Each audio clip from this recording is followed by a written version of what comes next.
Para encontrarnos, muchas veces hay que perdernos. Detrás de cada crisis, de cada quiebre, de cada pérdida, hay una oportunidad de crecimiento, pero sobre todo de autoconocimiento. Y yo no soy la excepción. Así que el día de hoy quiero compartir contigo un episodio muy especial. Quiero abrir mi corazón y quiero abrir mi historia para que conozcas a la persona atrás del micrófono, a la persona atrás del terapeuta, a la persona que está atrás de este Arturo que acompaña, que profundiza y que comparte estos temas para despertar conciencia.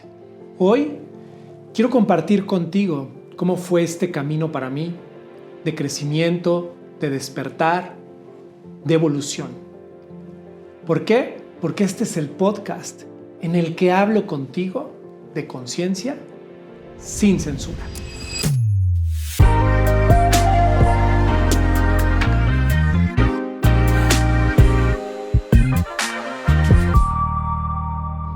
Y para el episodio de hoy, mi equipo y yo hemos preparado unas preguntas que nos van a servir de guía precisamente para poder compartir mi historia contigo. Así que, comenzamos. ¿Quién era Arturo antes de este camino espiritual y terapéutico? Híjole, ¿quién era Arturo antes de este camino? Para mí es una pregunta muy profunda porque sí hay un parteaguas y no porque soy todo. Soy el que era y soy el que soy. Pero a ver, ¿quién era Arturo? Miren, en realidad era una persona común y corriente con planes y proyectos, sobre todo de éxito, materiales. Quería yo ser alguien en la vida, tener una pareja, una familia, ser papá, lograr todos mis objetivos que yo tenía en ese momento de la vida. Pero realmente, ¿quién era yo antes de este proceso? Pues una persona, un Arturo sin conciencia, un Arturo dormido, un Arturo que sufría y que vivía en un drama constante y continuo. ¿Consideras que en esa etapa de tu vida había un vacío que tratabas de llenar? Totalmente. De hecho, eso era lo que me motivaba. Un vacío profundo del cual hoy me es fácil hablar, pero hace unos años yo me quebraba y podría soltarme a llorar auténticamente. ¿Por qué? Porque un vacío, obviamente en ese momento yo no lo tenía consciente ni sabía de qué iba ni de dónde venía, pero por más que yo intentaba lograr mis objetivos, y créeme que algunos de ellos los logré, me sentía totalmente perdido, no me sentía una persona plena y ese vacío se hacía cada vez más profundo y obviamente ese vacío se expresaba en todas mis conductas limitantes, destructivas, tóxicas. ¿De dónde surge esta fuerza transformadora o qué en ti fue lo que requirió ese llamado al cambio? Ok, no fue un momento de iluminación, o sea, en realidad no fue como que un día me senté y dije voy a despertar a la conciencia y voy a cambiar mi vida. En realidad fue una serie de quiebres que me llevaron a pérdidas importantes, mucho dolor, pero un dolor o más bien un sufrimiento que yo causaba. Este sufrimiento constante que me hizo vivir entre pérdidas, dolor, sufrimiento, relaciones tóxicas, fue lo que me fue llevando a un despertar progresivo, a realmente sentir la necesidad de cambiar. Mira, en otras palabras, aunque no me avergüenza, pero me conecta con ese dolor que en su momento viví, en realidad fue el de ya no me aguanto. Ya no puedo seguir viviendo así. Eso fue lo que me llevó a hacer el cambio o a más bien empezar a buscar algo diferente. Me gustaría ahondar un poco más en eso, pero creo que para poder entender de dónde surge tanto la persona que eras como la persona en la que te has convertido, debemos de contextualizar un poco. Y para eso me gustaría saber cómo fue tu infancia. Híjole, qué pregunta. Es una pregunta muy importante porque es en donde empieza, siempre que yo doy terapia, es raro estar de este lado, pero todo empieza en la infancia. Y que tú me preguntes esto me lleva a reflexionar y a conectar. A ver, en realidad mi infancia fue una infancia normal. Si tú me preguntas en esencia cómo fue mi niñez, la verdad es que yo tengo recuerdos muy bonitos de mi niñez. Fue una infancia en donde me la pasaba jugando, en donde pues mis papás como podían me daban todo. Yo nunca sentí que me hiciera falta nada hablando materialmente. Fue una infancia de mucho juego, fue una infancia en donde realmente yo me sentía un niño querido y amado. Pero para entender el contexto, cómo Arturo, si tuvo una infancia bonita, llegó a una etapa tan destructiva de su vida, tendría yo que compartirte cómo fue mi infancia ya desde un punto de vista reflexivo y consciente.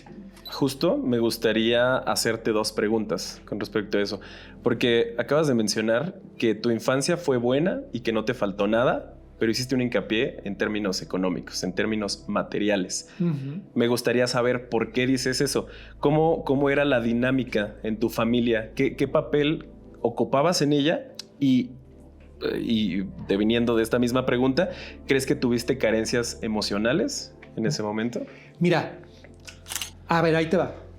Qué buena pregunta me acabas de hacer. Mira, económica, obviamente cuando eres niño no te das cuenta, no, como que no percibes y no te das cuenta de las cosas. Pero a ver, yo crecí en un entorno en donde yo fui el primer hijo y mis padres, como muchos, empezaron desde abajo.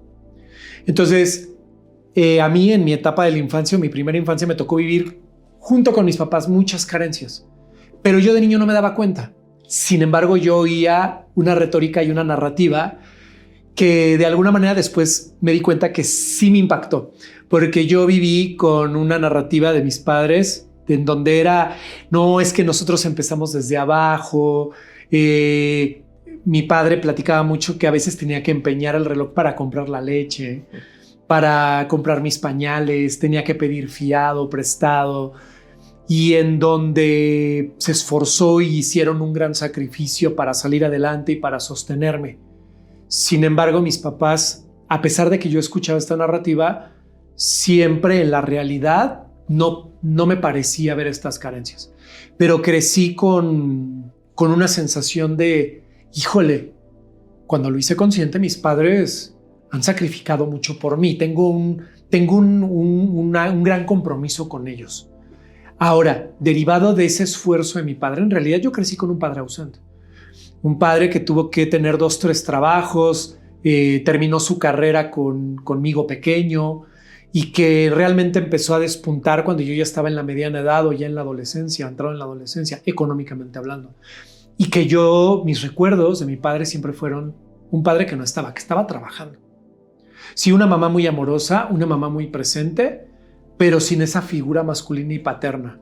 Eventos de la escuela, problemas, conflictos, mi despertar sexual y adolescente, mi padre no estuvo. Él siempre estuvo trabajando. Que yo en esa época yo lo veía como, híjole, es que mi papá me ama tanto que trabaja todo el día para darnos todo lo que tenemos. Pero no me di cuenta que eso generaba una carga, como una deuda, como una responsabilidad muy grande de cumplir las expectativas de mis padres. Es decir, de obedecer. Pensando o hablando específicamente de esto, ¿cuáles fueron las lecciones que adquiriste de tus padres o que tus padres imbuyeron en ti con respecto, pues justamente al dinero, al éxito y al amor? Mira, esto que comentas es bien importante y sobre todo tenerlo en el contexto para poderte yo compartir y poderme dar a entender y comprender mi historia de vida. Yo crecí sobre pilares fundamentales. Tal vez los emocionales no eran tan atendidos y vivíamos en un contexto donde los niños no lloran, tienen que ser fuertes y donde tenemos que cumplir las expectativas de los padres. Entonces yo crecí en un ambiente en donde por un lado mi padre pues me inculcó y que hoy se lo agradezco, pero que en algún momento fue una limitante por la gran expectativa que yo generaba, que era la responsabilidad. O sea, es la responsabilidad por delante, el trabajo, la honestidad y la ley del esfuerzo. Si tú quieres lograr tus objetivos, tienes que esforzarte y tienes que dar tu mayor esfuerzo. Entonces ahí no había mucho rango de fallo. Y cualquier fallo era para mi padre y para mí, en mi interior, una falta de responsabilidad, una falta de compromiso. Que eso generaba mucho estrés y una ansiedad muy grande por siempre ser el mejor en todo o dar lo mejor de mí. Si no, quería decir que yo no me estaba esforzando, que no estaba siendo responsable. Y por otro lado, una educación muy amorosa por parte de mi madre, pero con una expectativa muy alta de el hijo perfecto. El hijo perfecto, el hombre perfecto, la pareja perfecta, toda esa proyección de mi madre de el ideal, el hombre ideal. Entonces tenía yo que ser un hijo compasivo, comprensivo, dadivoso, entregado, cuidando siempre los sentimientos, las emociones de los demás. Entonces yo vivía entre la exigencia, la responsabilidad del perfeccionismo y el éxito, y del otro lado, sin perderme y ser bueno, entregado, de buenos sentimientos, de emociones y muy sensible. Porque además así me definían, así me presentaban mis padres. Y veo que había una muy alta expectativa en torno a ti, pero tú, cuando eras niño o cuando eras más joven, ¿podías hablar de tus emociones? ¿Había un espacio para hablar de tus emociones? No. Y en realidad, dentro del cuadro, o la parte que no se ve, es que yo crecí siendo un niño muy solo.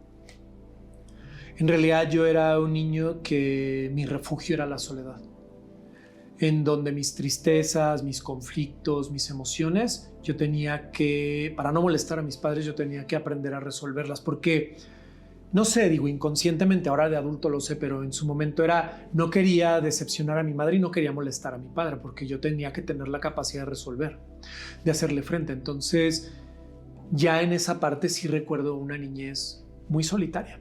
Oye, y me decías que tienes hermanos, tú eres el mayor de ellos. Soy el mayor. Entonces, ¿consideras que también tuviste que tener como esa adjudicación de responsabilidad hacia tus hermanos? Es decir, también cargar emocionalmente con aguantar por ellos. Totalmente, porque siempre mis padres, o al menos la narrativa que es muy común, era: tú eres el ejemplo de tus hermanos. Tus hermanos te siguen, tus hermanos aprenden, cuida a tus hermanos, porque además mis papás estaban muy jóvenes. Entonces a mí desde muy pequeño me tocó hacerme cargo de mis hermanos. Bueno, no al 100, pero si mis papás salían, si mis papás no estaban, si mi papá no estaba, yo era como que el que cuidaba. Y hubo un momento en que yo me convertí en el papá de mis hermanos. O sea, para mis hermanos es que no manches, Arturo, eras regañón, enojón, amargado, te enojabas por todo, no jugabas con nosotros. Pues no, porque yo lo veía como por quedar bien, como una carga, bien como lo dijiste, como una carga. Y creo que aquí o de aquí se parte otra pregunta que nos va a hacer como ir un poco más adelante en el tiempo. Porque tú, de profesión, eres primeramente abogado, ¿no? Sí. ¿Consideras que esta forma o esta dinámica que tuviste en tu familia tuvo que ver con la elección de tu primera carrera? Mira, totalmente, pero no como una imposición. Para empezar, pues mi padre es abogado. Y mi padre viene de una familia de abogados. Entonces, por esta necesidad de aprobación y de identificación con mi padre, es decir, creé un vínculo, o la manera de vincularme con mi padre fue a través de la profesión. Porque, muy chistoso, ¿no? En mis vacaciones, en lugar de quedarme a jugar, hubo una etapa de mi vida en la que yo me la vivía en el trabajo de mi papá. O sea, yo me iba con él, aunque me aburriera, yo quería estar con él. Entonces, para mí el lenguaje era muy conocido. Entonces, yo desde los 10 años, 8 años, desde que yo me preguntaban, ¿y de grande qué quieres ser? Abogado. Entonces, para mí fue una convicción en realidad. En su momento sí, para mí fue una convicción estudiar Derecho y ser abogado, igual que mi padre. Y hablando ya específicamente de tu desarrollo en esa profesión, ¿consideras que tu idea del éxito en ese momento es diferente a la que tienes hoy? Totalmente. Obviamente mi éxito inconsciente era llenar las expectativas de mi padre, pero la imagen que yo me formé, además un poco relacionado con la pregunta anterior, la personalidad que desarrollé encajaba perfecto. Pues el perfeccionista, el responsable, un niño que no le permitieron, que hubo una época en la que ya no me permití ser niño ni adolescente. Es que Arturo es el maduro, el responsable, el buen niño, es noble, de buenos sentimientos y emociones, entonces yo me encajé ahí y siempre iba como que un paso adelante. Más maduro que mis amigos, con objetivos muy claros. Y entonces, claro que desarrollarme en la parte de mi profesión, yo tenía los objetivos muy bien marcados en cuanto a lo que para mí era el éxito personal, pero inconscientemente para llenarle el ojo a mi padre y a mi madre, que se sintieran orgullosos de mí. Sí, iban totalmente de la mano. Además, yo desde los 15 años yo ya lo tenía clarísimo. O sea, yo ya tenía claro cuáles eran mis objetivos. Y mencionaste aquí, bien interesante, dijiste perfeccionista, y has hablado tú en varios episodios justamente sobre estas máscaras. ¿Consideras que esa es una máscara que utilizabas para sostener esa versión de ti? Totalmente.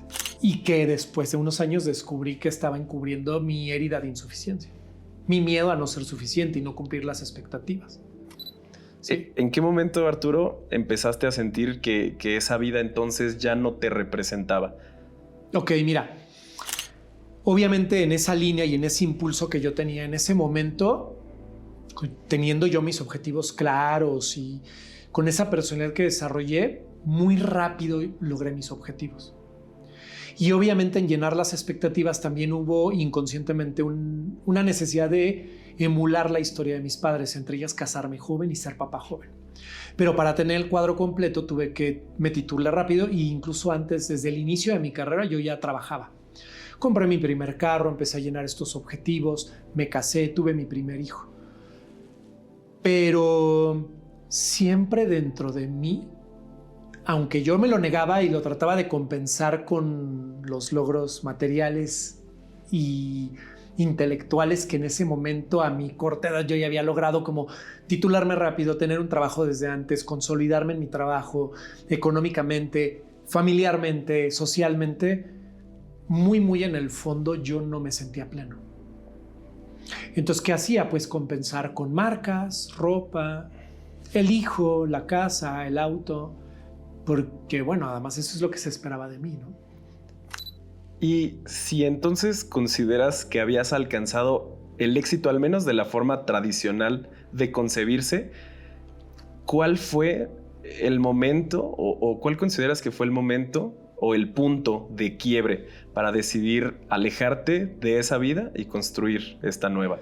Ok, mira, tuve varios puntos de quiebre y para mí esto sí es importante compartirlo, porque es ahí en donde yo puedo compartirte el de sí tenemos que ser un poco más, hacernos caso, más observadores, escucharnos y no dejar pasar de largo ciertas situaciones, pero bueno, a veces el camino así está marcado, ¿no? Es parte del crecimiento.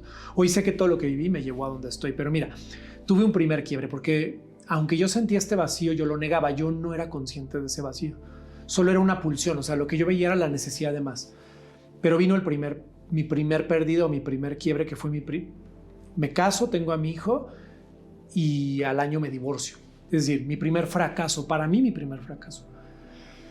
Cuando yo toco este primer fracaso, lejos de yo hacer una reflexión o una introspección, fue un acto de búsqueda y de rebeldía, porque dije, ya cumplí las expectativas, me comporto conforme al manual y hago todo correctamente, y aún así fracasé en esta área que además tocó lo más sensible de mí, que fue la parte emocional, la pareja.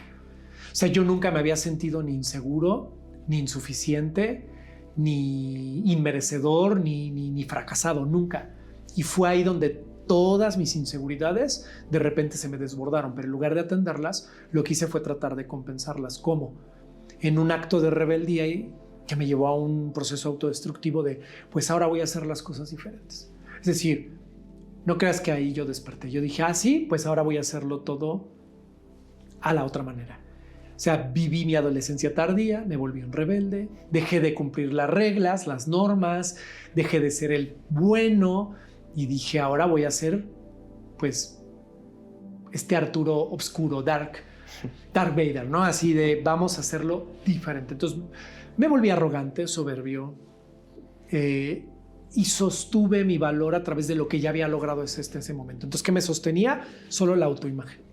Me volví más arrogante, más soberbio, me traté de engrandecer para cubrir un poco la tristeza que estaba viviendo de ese fracaso y de esa confrontación que la vida me estaba haciendo. ¿Consideras que esa fue tu forma de vivir una primera etapa del duelo? Una primera etapa, pero de un duelo no visto. Uh-huh. Es decir, yo ahí obviamente no tenía ni el acompañamiento ni la conciencia y no me di cuenta que estaba viviendo un duelo, una depresión, ¿sí? Y una desorientación. Estaba yo perdido, pero yo quería agarrarme de lo conocido. Entre sostener la imagen y las expectativas, pero entre también revelarme y hacerlo diferente porque yo era la víctima de las circunstancias. Entonces, eso me llevó a un bucle de autodestrucción. Y creo que aquí me gustaría profundizar más, porque hablas de este primer fracaso en torno a tu relación amorosa, que era con tu entonces esposa, pero nos mencionaste también que ya vivía tu primer hijo. Ya. ¿Y cómo fue la ruptura del vínculo con tu hijo a raíz de ese divorcio? Muy fuerte, porque yo tenía unas expectativas muy grandes de ser papá. O sea, yo mismo me generé unas expectativas muy grandes de incluso hacerlo mejor que mi padre, ¿no? En mi narrativa interna. Pero el ver que de alguna manera estaba repitiendo algunos patrones y sentirme culpable por la vida que estaba llevando y no ser un referente, inconscientemente me alejé y hubo un abandono, y entonces esa misma culpa y toda esa misma situación o crisis interna me estaba, lejos de llevarme a despertar, me fue llevando, te digo, en este bucle de autodestrucción. ¿Por qué? Porque yo me hundía más y trataba de compensarlo más con lo externo. Puede ser las marcas, la ropa, las cosas materiales, las mujeres, las relaciones, el sexo, entre otras muchos excesos que yo trataba de compensar para hacerme valer o validar o sostener una imagen de mí falsa, que no tenía ninguna base, y entonces en mi soledad pues cada vez me hundía más y mis acciones autodestructivas cada vez eran más. Entonces, ¿dónde fue donde más yo lo vi? O sea, donde más se manifestaba en mis relaciones interpersonales eran muy tóxicas. Me permití situaciones muy complejas, pero también yo generé mucho dolor y mucho daño a las personas que se relacionaban conmigo. Y bueno, siendo la persona que eres, me interesaría mucho saber qué fue lo que aprendiste de ese proceso doloroso, de ese vacío, de ese silencio abismal. Mira, aprendí a autoconocerme, pero aprendí a despojarme de todas las expectativas, a entender lo frágil que es la autoimagen. Yo le daba toda la importancia a la ropa, la marca, el coche, va de nuevo, ¿no? La novia, la pareja. Y me di cuenta que nada de eso, no es que no importe, pero no tiene un fundamento si no está en ti. Entonces esto me llevó a conocerme a mí mismo. O sea, sí me llevó a darme cuenta de lo importante que es la relación conmigo mismo. Esta sensibilidad. Mira, y no desde un lugar de humildad, de no, lo más importante es lo que no está a la simple vista de los ojos, sino lo que se ve con el corazón y el alma. O sea, sí, pero más profundo, o sea, más real, más palpable era el darme cuenta de lo importante que es la relación conmigo. ¿Consideras que fue como tener una segunda oportunidad? Cuando fue mi punto ya de quiebre definitivo, sí. Porque obviamente esto me fue llevando a diferentes quiebres. ¿Hubo un quiebre definitivo? Sí. ¿Y cuál fue ese quiebre definitivo? Que en ese intento y en esa ingobernabilidad que yo vivía, es decir, en mi necesidad de validarme a través del otro, en mi necesidad de sentirme valioso, pero que yo solo conocía una forma, que era la mirada y el valor que me daba otra persona, en este caso la pareja, porque para mí era la única fuente de amor. Yo no conocía el amor, que el amor está aquí dentro de mí. En esa búsqueda y en esa ir y venir después de varias relaciones, en un último intento me volví a relacionar y tengo un segundo hijo. Y entonces, obviamente, pues sin trabajo personal era obvio que mi relación estaba destinada al fracaso, porque yo no sabía relacionarme, no tenía límites, y de ese nivel era la relación que yo tenía. Pues en esa ruptura y en esa separación,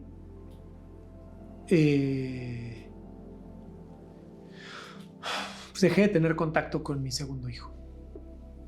Un tanto sí, es una corresponsabilidad por la decisión que su madre tomó, pero también por la responsabilidad que yo tenía en la forma de vincularme tan destructiva y tan tóxica.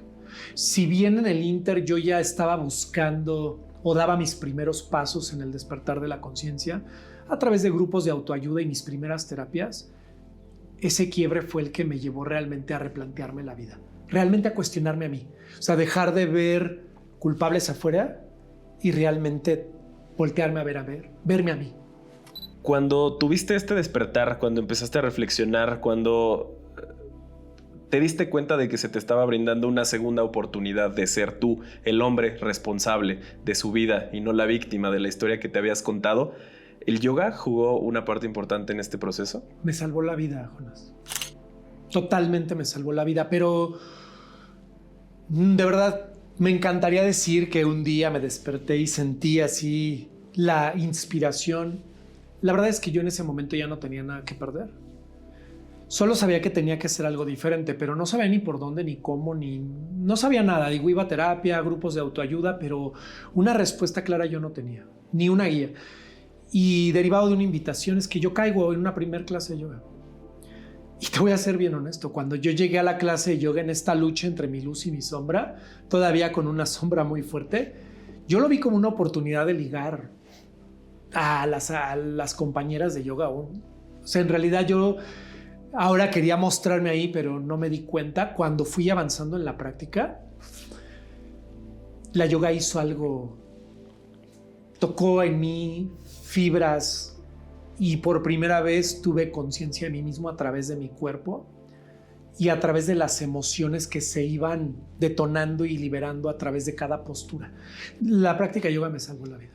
Te escucho y me parece que estabas atado de una forma como muy, muy fuerte a tu ego. Mucho. ¿Consideras que el yoga te ayudó a disolver tu ego? Sí, fue el primer escalón o el primer eslabón para yo despertar y poder mirar a mi ego y poderme desapegar, ¿sí? De esa autoimagen, de esa identidad. ¿Y consideras que a partir de ahí tuviste un acercamiento más a lo espiritual? Sí, empecé a entender de entrada lo espiritual desde otro lugar. Empecé a entender que un maestro o un terapeuta ya tiempo antes me había dicho, Arturo, es que las respuestas no están afuera, están aquí. Y en ese momento, la verdad, yo no lo entendía y ahí me cayó el 20 de, ok, y entendí que la espiritualidad es esa conexión contigo mismo, porque en ti está esa sabiduría, esa energía, el amor, la conciencia, todo se expresa ahí y somos parte de esa misma conciencia. Y entonces la yoga, sí me conectó. Cañón, directamente. Y suena muy bello, o sea, hablas Sí. de todo esto, suena muy bello, pero todos los procesos, como cualquiera, pues no son lineales, ¿no?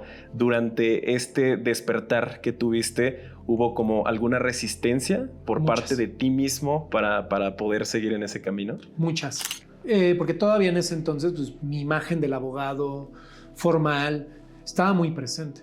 No digo, yo lo digo y hoy me río, pero de verdad yo abría mi closet y yo no tenía pants. O sea, sí, unos pants para ir al gimnasio o lo que sea, pero no tenía ropa adecuada ni incluso para practicar yoga. Entonces, de repente, ver mi closet así y ver que nada de eso me definía, ni la marca del traje, ni los zapatos, ni el cinturón, ni la combinación perfecta, y de repente ya no sentirme identificado con ello.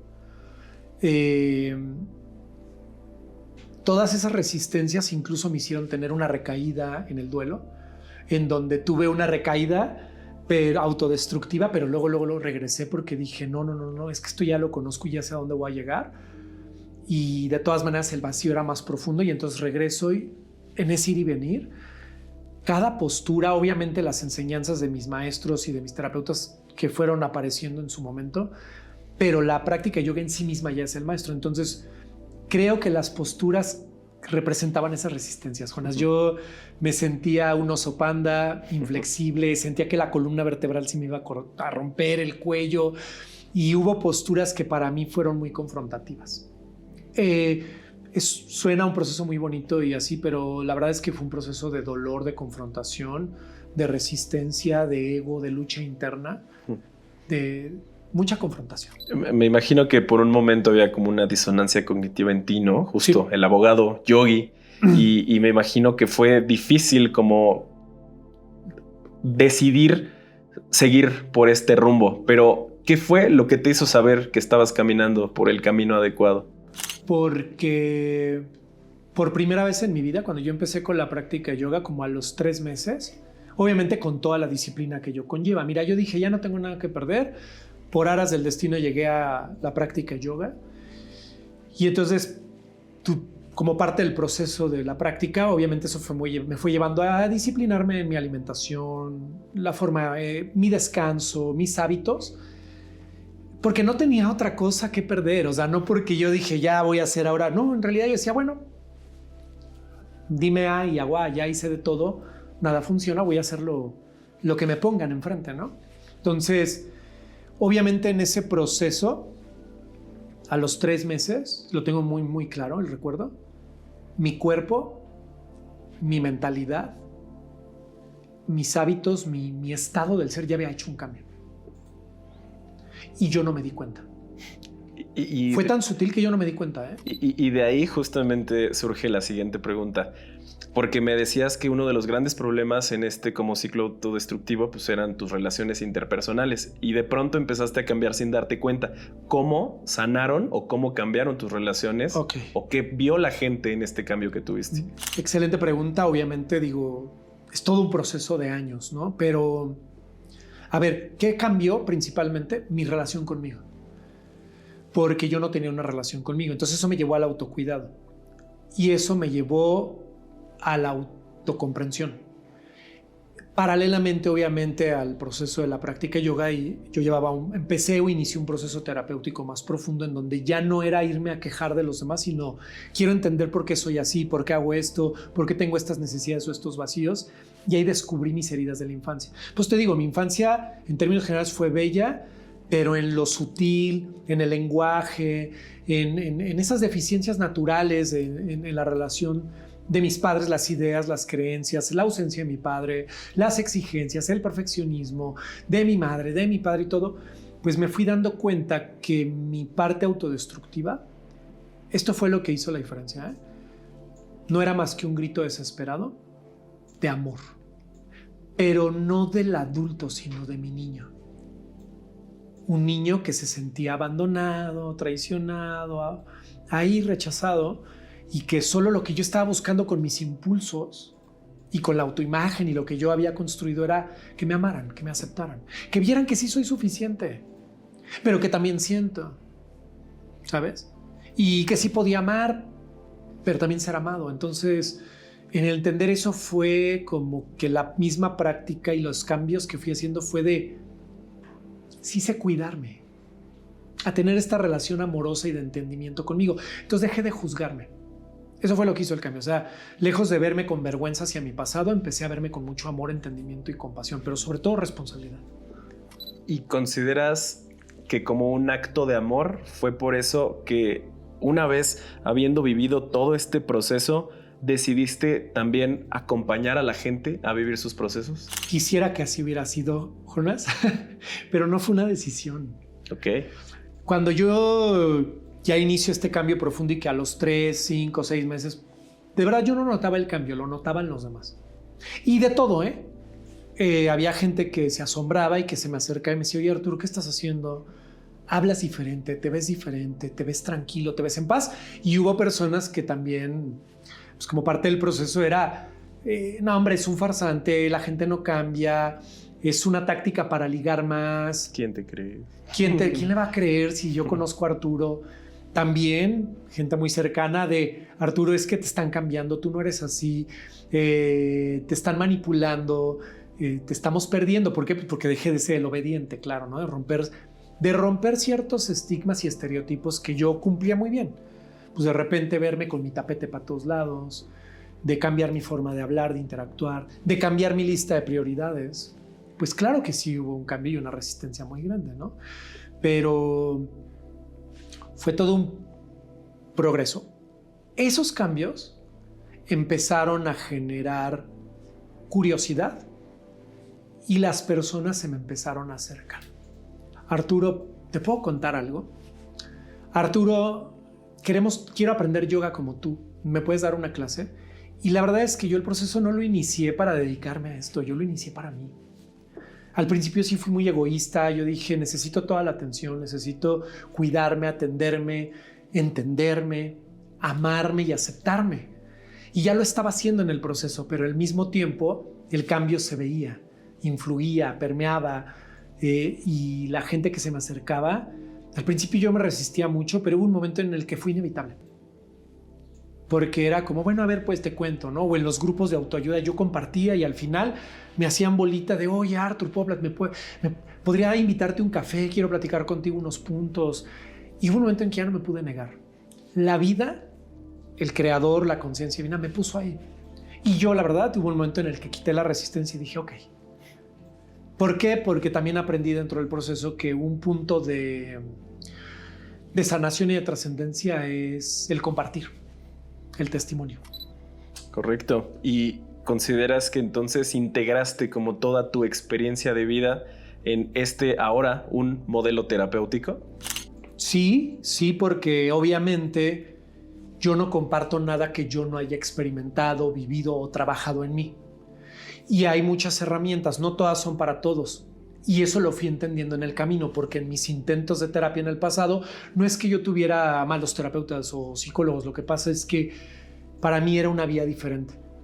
Yo fui encontrando la guía y entonces a partir de ello, de todo esto que yo he ido integrando y obviamente que me he preparado, he profundizado y he estudiado y me he especializado. ¿Por qué?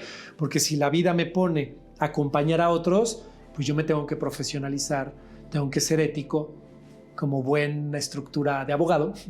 Y en esa profesionalización o en ese estudio, en ese integrar técnicas, pues yo fui integrando lo que yo sé, lo que yo he vivido. Es inevitable, es como una parte muy auténtica de mí en donde yo siempre les digo a las personas que acompaño, no es un modelo convencional. Y vamos a ir construyendo tu propio modelo a partir de las técnicas o herramientas que yo conozco y que yo he experimentado, que sé que funcionan, pero que te funcionen a ti. Porque no porque me hayan funcionado a mí quiere decir que a ti. Entonces yo voy adaptando, no soy by the book, no soy convencional. La vida me ha ido construyendo para acompañar. Y esa adaptabilidad o esa no convencionalidad de esta terapeuta, ¿es a lo que llamas transpersonal o por qué ese nombre? No, mira, la vía transpersonal es una vía, es una filosofía, es una técnica, es una ciencia. De hecho, hay la psicología transpersonal o la terapia, acompañamiento transpersonal. Sí, es un estudio muy profundo, pero es muy nuevo. Lo que pasa es que cuando pues ya la gente más me decía, Arturo, y no puedes dar terapia, y no puedes, yo decía, es que, o sea, sí, pero yo sé que hay técnicas de apertura y de cierre y de contención que yo solo las tenía del otro lado, no bien especializadas. Entonces, te digo que la conciencia divina, el poder superior es muy, muy sabio, y entonces yo me di a la búsqueda pues empecé a ver, ¿no? Que la carrera de psicología, que psicoterapia no sé qué. Y empecé a ver y de repente yo dije, no, es que no sé por dónde. Y en mi necesidad, en mi búsqueda, en mi anhelo, de verdad muy sincrónicamente me llegó, no fue una vez, fueron 3, en Facebook, la publicidad de una escuela en España, que era más que una especialidad de psicología o algo así, era acompañamiento y terapia transpersonal. Y me empecé a meter, y cuando yo leo de qué va la terapia transpersonal o el acompañamiento mirado desde la mirada transpersonal, integraba todo lo que yo había ido integrando a lo largo de mi proceso. Porque sí integra técnicas psicoterapéuticas y las bases de la psicología, pero desde un punto de vista espiritual, con mucha sabiduría e información, filosofía oriental, en donde integra el espíritu, la conciencia, la conexión con la conciencia divina, la coherencia cardíaca, en donde el acompañamiento es una mirada amorosa, en donde yo a ti te veo sin etiquetas y con todo el potencial de en quién te puedes convertir, y que lo que estás viviendo y las conductas que tienes solo son parte de un proceso de autoconocimiento y de despertar, nada más.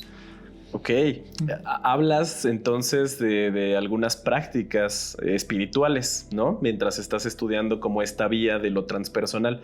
¿Cuáles de esas prácticas espirituales consideras que se han quedado en ti como un pilar de vida? A ver, en mi camino y lo que a mí me llevó y que es mi proceso y que yo no me encontró, obviamente es la terapia transpersonal, pero de base es la yoga, la práctica de yoga y el tarot. Y aunque suene raro o genere un poco de disrupción, porque obviamente si hablamos de profesionalización, de estudio de la mente, psicología y el acompañamiento profesional, ¿cómo es que voy a hablar de tarot? Pero la yoga y el tarot fueron mis maestros fundamentales en este proceso de autoconocimiento y de despertar de la conciencia. Y obviamente los maestros que yo fui encontrando o que me fueron encontrando a lo largo de este descubrimiento. El tarot, lejos de ser una herramienta para adivinar el futuro, es una herramienta transpersonal. Es una herramienta que a través de los arquetipos es un lenguaje o es una comunicación con tu inconsciente a través de la representación de símbolos, signos, de muchos elementos que contiene el tarot y que te permiten conocerte. Es más, los arcanos mayores del tarot están numerológicamente en orden, están ordenados, están estructurados con el propio proceso de despertar de la conciencia o de evolución, de madurez de una persona. Entonces, a través de los símbolos y los arquetipos que te van acompañando para comprender y entender el inconsciente o el mundo del inconsciente. Que, hablando profesionalmente, está el psicoanálisis, pero esto es a través de los arquetipos, los símbolos. No es mágico, es una interpretación que te ayuda a conocerte. Entonces, es un maestro de vida. O sea, esto es como una herramienta para la autoexploración. Sí, para profundizar el proceso psicoemocional y psicoespiritual de cualquier persona, para conocerte. ¿Y consideras que a través de estas herramientas se puede encontrar sanación? Sí, porque, a ver, sanar o trascender, que me gusta más la palabra que sanar, trascender, porque no es una enfermedad, son procesos de vida. Para trascender tienes que entender, comprender y conocer. El tarot te ayuda a entender, comprender y conocer, así como la terapia psicológica, la terapia transpersonal, la práctica de yoga o de cualquier herramienta que te lleve al entendimiento y a la comprensión de ti mismo. Entender estos procesos como son tu infancia, lo inconsciente, las creencias, los nudos, todo ello, a través de estas herramientas te permite tener un acceso un poquito más comprensible, más cercano, y el tarot es uno de ellos, porque no todo se puede intelectualizar. Ok. No todo se puede explicar a través del concepto y del libro. Hay cosas más profundas. Con el uso de estas herramientas, pues hablando específicamente como de la profesionalización de estas prácticas, ahora que eres terapeuta, pues has ayudado a la gente a transformarse. Sí. ¿No? O es al menos lo que los he acompañado en su proceso de transformación. Pero seguro que en estos procesos de acompañamiento tú has aprendido también cosas de las personas a las que has ayudado a transformar. ¿Cuáles crees que son las más grandes lecciones o lo más destacable que has aprendido de estos procesos? La compasión, el verme a través del otro. Mira, cuando veo a las personas que acompaño, es que todo está interrelacionado. Se habla mucho de la transferencia y la cotransferencia y que hay que cuidarlo mucho como terapeuta. Es inevitable, claro, siempre y cuando tengas las herramientas para no identificarte totalmente con la persona que acompañas, pero no las miro a través de mí. Eso es un paso importante, pero lo que yo he aprendido de cada una de las personas que he acompañado es a sensibilizarme y a ser muy, muy comprensivo y compasivo. ¿Por qué? Porque la historia de vida de las personas, sus rupturas o sus conductas disfuncionales o no, sus relaciones tóxicas o no, sus quiebres, vienen de una historia más profunda y solo son parte de un proceso de autoconocimiento y de crecimiento y de trascendencia, de evolución. Son necesarias y son parte de. No es una etiqueta, no es una condición, solo es parte de un proceso muy personal. Y si la persona lo está atravesando es porque lo precisa para despertar, para aprender. ¿Qué? Ni yo lo sé. Eso es algo que la persona tiene que aprender. Y entonces, ¿cuál ha sido mi mayor aprendizaje? La certeza, la fe, la confianza en el proceso. Todo lo que vivimos, todo está colaborando para nuestro mayor bien. Todo. Arturo, para ir terminando con esta serie de preguntas, iba a hacerte una pregunta sobre qué le dirías a la gente que te escucha, pero en realidad me gustaría reformular esa pregunta. ¿Qué le dirías al Arturo joven desorientado, ahora que eres tú, ¿Qué consejo le darías para resistir? ¿Qué le diría yo a ese Arturo perdido y desorientado? Más que un consejo, yo le diría, tranquilo, todo va a estar bien. Confía en el proceso. Porque si yo quisiera darle un consejo sería porque quiero cambiar la historia o el pasado. Y cada elemento, cada detalle, dolor, ganancia, pérdida, éxito, fueron parte de lo que hoy me permite expresarme, de lo que hoy me permite compartir y ser. y pues no hay nada que agregar ni nada que quitar a la historia. Entonces, lo único que le diría es, todo va a estar bien. Muy bien. Pues creo que con eso podemos terminar. Pues muchas gracias. Gracias por escucharme, gracias por este espacio. Y además de conocerme, en realidad lo que busco es poder compartir contigo, y si tú te sientes identificado, que no dudes en iniciar un proceso. O sea, no un consejo, pero una sugerencia es sí buscar ayuda y ver todo como una oportunidad de crecimiento, pero eso depende de nosotros.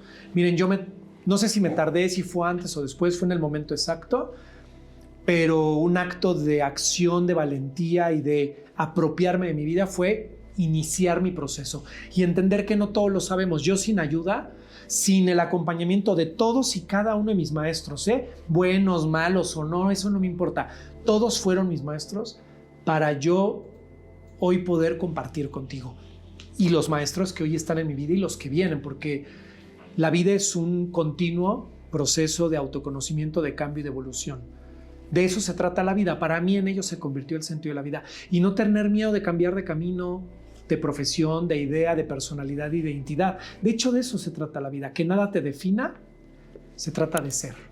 Muchas gracias y recuerda que conmigo hablamos de conciencia sin censura.